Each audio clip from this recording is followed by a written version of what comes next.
Hello. Tonight, you will be listening to John Lewis Esposito talking about the Muslim community, faith and politics from the Great World Religions series. For many who have observed the development of Islam, particularly in early Islamic history, they are struck by the extent to which the Prophet Muhammad was both a prophet and a statesman. And in earlier lessons, we've explored the initial relationship of religion to state and society, certainly as it became articulated within the first community at Medina. Today we'll look at the development of faith and politics throughout history, down to the contemporary period. The history of Islam demonstrates the extent to which religion is integrally related to politics and society. Faith, power, civilization, and culture are intertwined. The development of Islam from the period of Muhammad and the rightly guided caliphs, the first four successors following Muhammad, to the development of early Islamic empires, first the Umayyad from 661 to 750, and then the Abbasid from 750 to 1258. These empires reveal the remarkable achievements that culminated in what some call the golden age of Islamic civilization. They also help us to understand the sources of sectarianism, religious extremism, and conflict between Islam and Christianity, epitomized by the Crusades. Many of these have an influence on today's realities as well. The relationship of religion to a political order begins with the birth and the spread of Muhammad's original community, his community state at Medina. Within a century after Muhammad's death, Islam as a faith and as an Islamic empire stretched from North Africa to South Asia. Islam informed state institutions, including the caliphate, notions of citizenship, war and peace, law, taxation, education, and social services. Previously, we discussed that first Islamic community under Muhammad. The development of the caliphate began with the traumatic event, though, of Muhammad's death in 632, marking the end of direct guidance from the Prophet.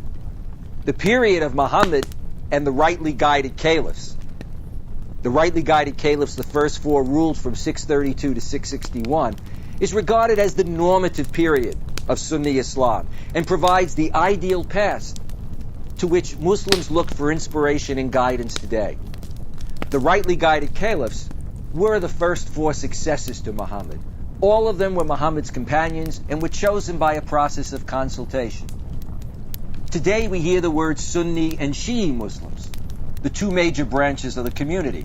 Sunni comprise 85% of the world's Muslims, and Shi'i approximately 15%. The division stems from an early disagreement and conflict over who should lead the community. The majority of Muslims, who came to be called Sunni or Sunnis, followers of the Sunnah example of the Prophet, selected Abu Bakr, Muhammad's close companion and trusted advisor, to be caliph, the successor, but his successor as political leader, not as prophet, political leader of the community.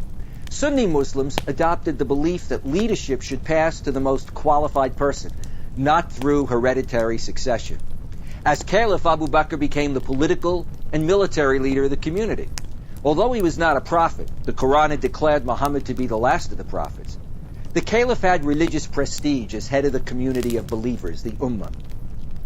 Now, a minority of the Muslim community, who would later come to be called Shi'i, or the party of Ali, opposed the selection of Abu Bakr as caliph, believing that succession should be hereditary, staying within the Prophet's family. Thus, they maintained that Ali, Muhammad's closest living male relative, should be the leader, imam, of the Islamic community. Ali was Muhammad's first cousin, the husband to Muhammad's daughter Fatima.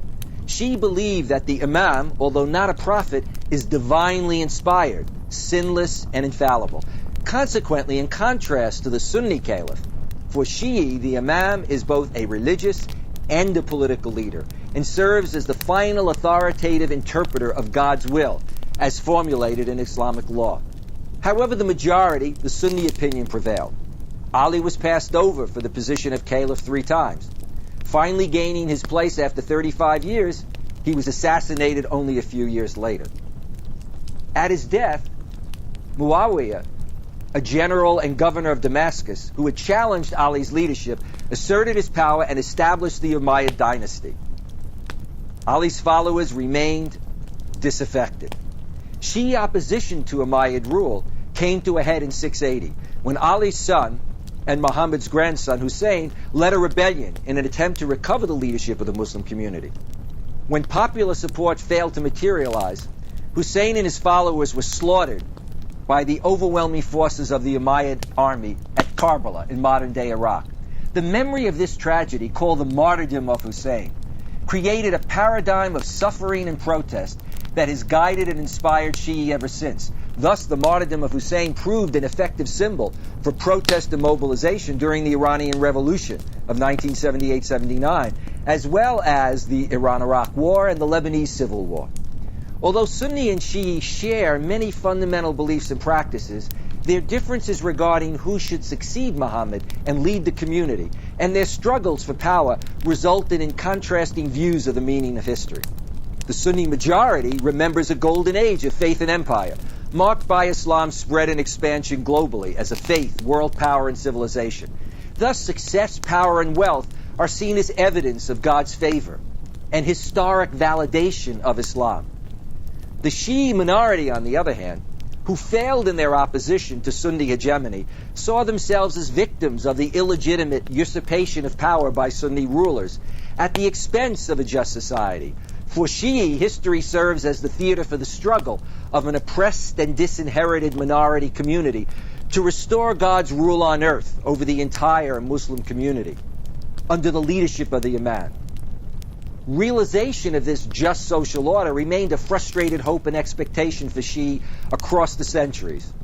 In time, though, Shi'i did enjoy political power, creating the Fatimid dynasty in Egypt, which reigned from 909 to 1171, and the Safavid Empire in Iran from 1501 to 1722, and indeed the Shi'i remained as the dominant religion down to today in Iran. Shi'i branches had come to exist within decades after the creation of Shi'ism. Over time, disagreement within the community over succession led to three major divisions within Shi'ism itself, depending on how many imams or leaders each community recognized. The three divisions are the Fivers, also known as the Zaydis, the Seveners, represented today in large part by the Ismailis, who are followers of the Aga Khan, and the Twelvers, also known as the Ithna Asharis. The Twelvers are the most populous of the Shi'i. They're found as the overwhelming majority in Iran, where it remains the official religion, but also in countries like Iraq, Bahrain, and elsewhere. Shi'i believe that the last Imam went into hiding or occultation, creating the doctrine of the hidden Imam. The hidden Imam is expected to return as a Mahdi, a messianic figure, who will come at the end of time to restore the community to its rightful place and usher in a perfect Islamic society in which truth and justice will prevail. During the hidden Imam's absence, the community is to be guided by religious experts capable of interpreting Islamic law, so-called mujtahids. The most striking aspect of the early expansion of Islam and of early Islamic history was the rapidity and the success of this political expansion. Within 100 years after the death of the Prophet, Muslim empire and rule extended from North Africa to South Asia, an empire greater than Rome at her zenith.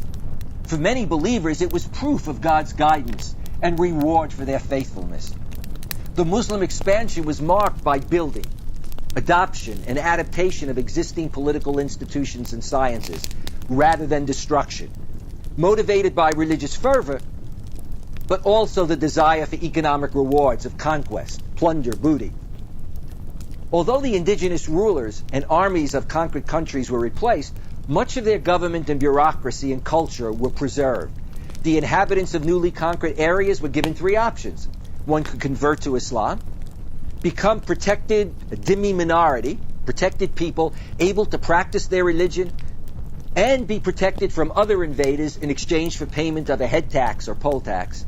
Or, if one chose to resist, then battle or the sword.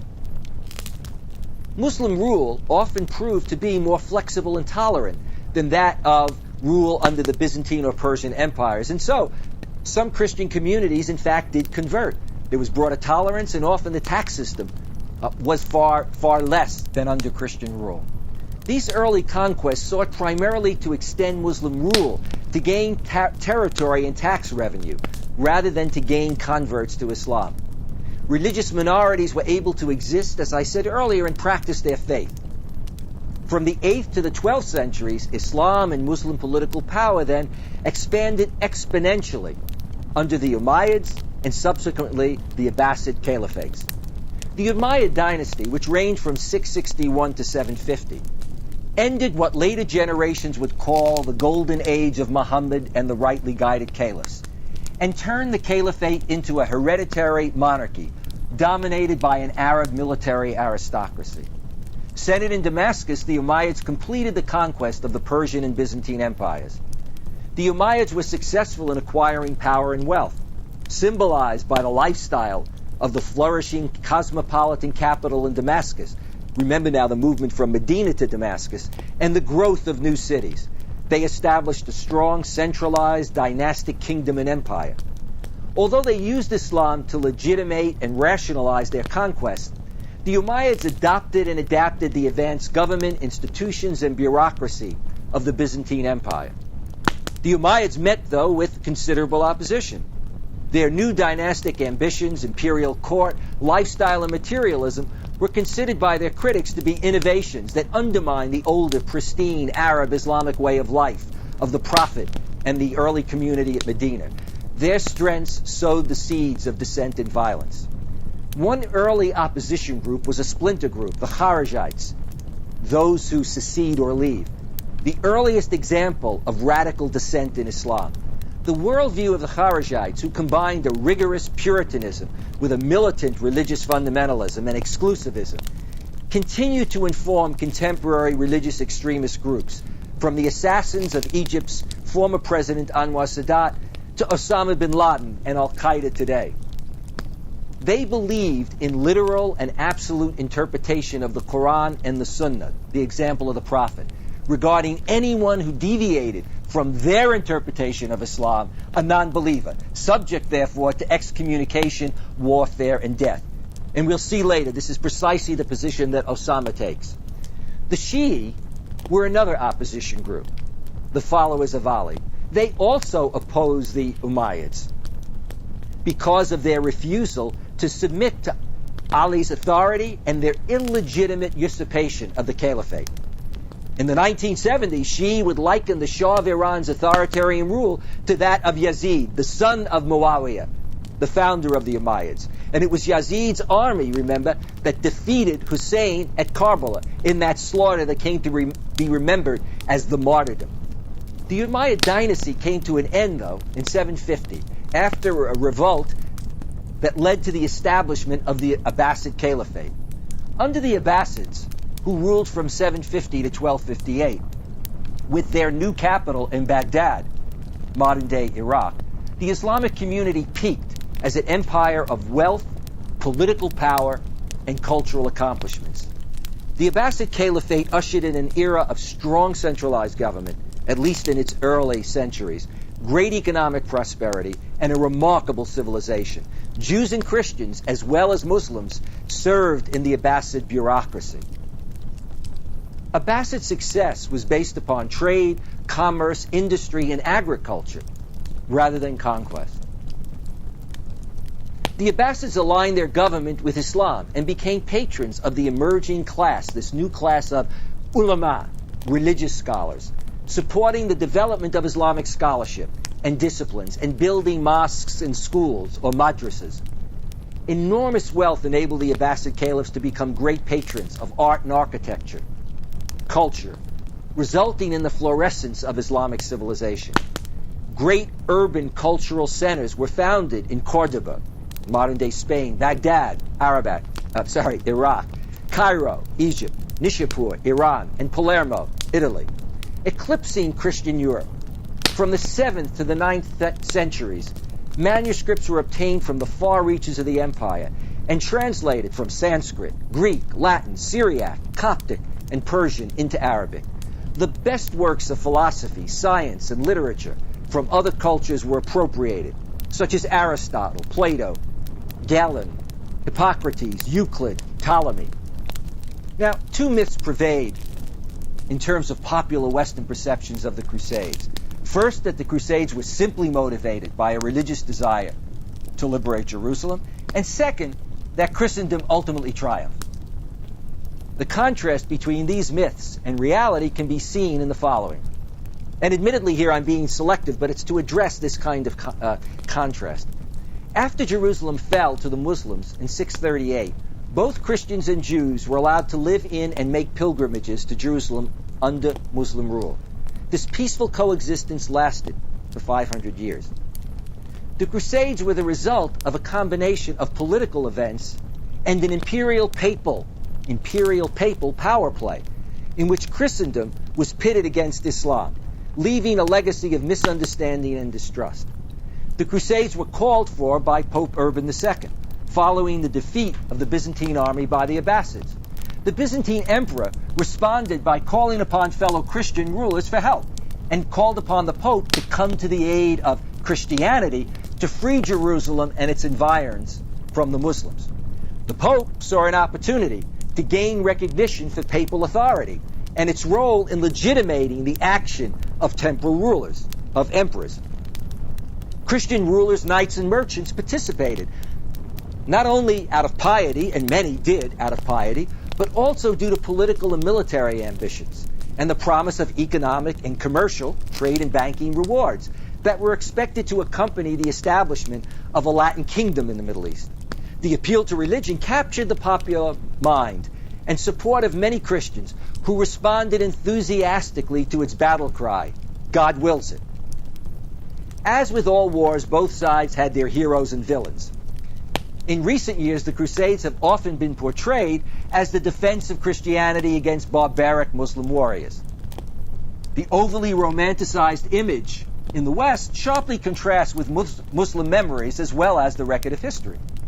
When the Christian Crusaders stormed Jerusalem and established Christian sovereignty over the Holy Land in 1099, they left neither Muslim nor Jewish survivors. Women and children were massacred, and Jerusalem's holy sites were desecrated. By contrast, the Muslim army, led by Saladin, recaptured Jerusalem in 1187. The Muslim army spared civilians and left churches and shrines largely untouched. Saladin was faithful to his word and compassionate towards non-combatants. Muslim memories of Christian heroes like Richard the Lionhearted are decidedly more negative than in the West. Having accepted the surrender of Acre, Richard proceeded to slaughter all of its inhabitants, including women and children, despite his promises to the contrary. The Crusades ended in 1453, when Constantinople, the Byzantine capital, fell to the Turks and was renamed Istanbul, the seat of the Ottoman Empire. Now let us shift to the Sultanate period. The Abbasid Empire, its caliphate, fell in 1258, overrun by the Mongols. However, within a short period of time, it was replaced by a string of smaller Muslim states or governments called sultanates. They extended from Senegal in Africa to the Philippines in Southeast Asia, as Islam penetrated Africa, Central and Southeast Asia, and Eastern Europe, largely through missionary work of traders and Sufi brotherhoods. Traders and Sufi brotherhoods. Three imperial sultanates emerged. The Turkish Ottoman Empire from 1281 to 1924, the Persian Safavid Empire from 1501 to 1722, and the Indian Mughal Empire in the Indian subcontinent, 1520 to 1857, all of which experienced political power and a cultural florescence. All of the imperial sultanates demonstrated a common outlook and approach to state organization, support, and use of Islam, although they were different in many other ways. The rulers were generally called Sultan, the one with power, or in Iran, Shah, king. Rule was based upon a combination of military strength and religious legitimacy. The ruler served, for example, as the protector and defender of the faith. Islamic law was the official law of the state, even though rulers might also make their own regulations or laws in addition to that. Religion both supported and was supported by the state. The ulama played an important role in the state, assisting in the centralization and control of the educational, legal, and social systems, educating the military, the bureaucracy, and religious elites. They supervised and guided the application and interpretation of Islamic law and oversaw the disbursement of funds from religious endowments called waqf or waqfs for educational and social services. The imperial sultanates peaked in the 16th century. By the turn of the 18th century, their power and prosperity were in serious decline. This decline coincided with the Industrial Revolution and modernization in the West, leading to the era of European colonialism and its profound impact on Islam and the Muslim world, as we shall see later in this course. Now, it's very important to think about what was happening and what the results were and their impact on, if you will, both Muslim history and the Muslim psyche. Islam had begun, remember, in Arabia, in an area torn by tribal strife, an area with tremendous division, an area that was positioned between two empires that were fighting each other and squeezing the center, as it were. The Prophet Muhammad somehow comes and, in the mind of most Muslims, in a very ingenious way, guided by God, unites Arabia and creates a prophet-led religio-political state existing under the banner of Islam. In subsequent centuries, we see the expansion of Islam, as a religion becoming global, and we've discussed that today, but also that Islam is part of the state. And so we can talk about imperial Islam, the creation of the Umayyad Empire, the Abbasid Empire, and then even when the Mongols overran the Abbasids and it looked like this was a major turn in history, the reemergence of Islam, not only as faith, but again, as state and empire, with this vast set of sultanates from literally Timbuktu in Africa to Mindanao in Southeast Asia. Despite the ups and downs of history, with its record of failure and success, Islamic history is generally remembered by many Muslims as a time in which Islam then spread as both faith and empire. Thus, from the time of the Prophet, the 7th century, to European imperialism, roughly the 18th century, to be a Muslim was to live in a Muslim society and belong to a transnational community.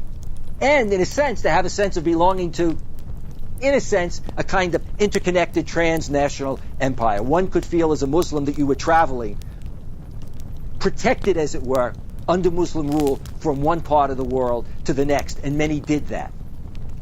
This vision and ideal has been challenged in recent centuries by the decline of Muslim fortunes and the subordination of much of the Muslim world to outside powers. From European colonialism, and one does not want to underestimate that impact, from European colonialism and the Cold War, the superpower rivalry, to the powerful influence of America and the West today. Muslims have struggled and continue to struggle with these formidable challenges to their faith and governance. And this will continue to be seen throughout the rest of the course. We are going to shortly look at the playing out of Islam in modern history and how the impact of the West becomes a dominant theme from the 18th century down to today. A dominant theme affecting Muslim perceptions of the West and affecting relationships between the Muslim world and the West. But before we do that, we want to turn and take a look at the development of two institutions, Islamic law and Sufism. As it were, we want to look at the two major, if you will, paths that Muslims chose to define and pursue as they sought to follow the Quranically mandated straight path of Islam.